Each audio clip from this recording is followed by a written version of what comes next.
from the political will to the will to actually do what needs to be done.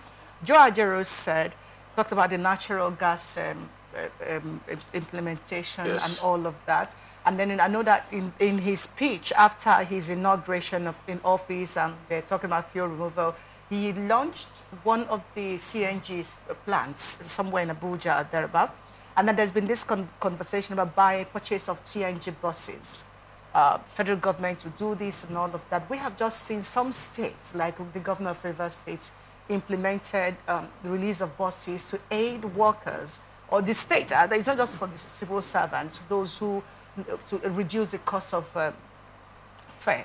What exactly do you think? Let's even say that Ajero is wrong. What aspect of this subsidy removal and the processes declared by the government so far do you think is properly in place, that the Nigerian people are benefiting as it is? Well, let me also begin from the example you cited in Rivers State.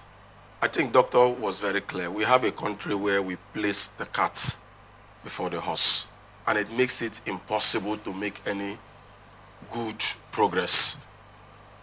What is the data for which the governor of Rivers State released 10 buses, or how many?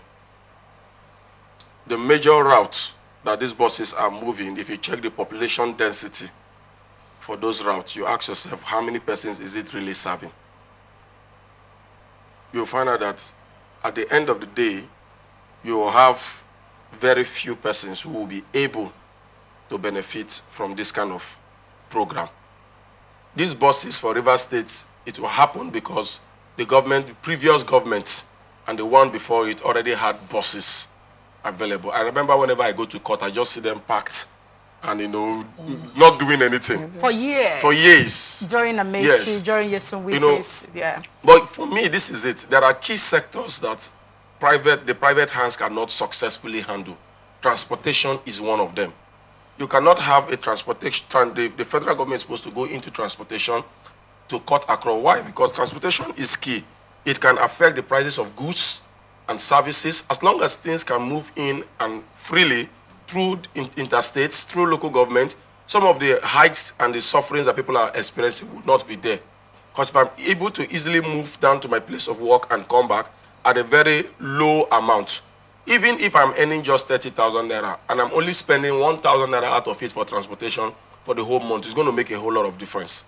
And then the goods too that is coming to me are not coming at a high price. So let's look at it critically.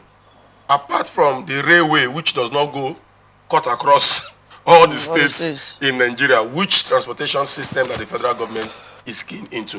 All right. So, you know, we need to take an overhaul of our sectors and look at the sectors that are economic driven or that are driving the economy. All right.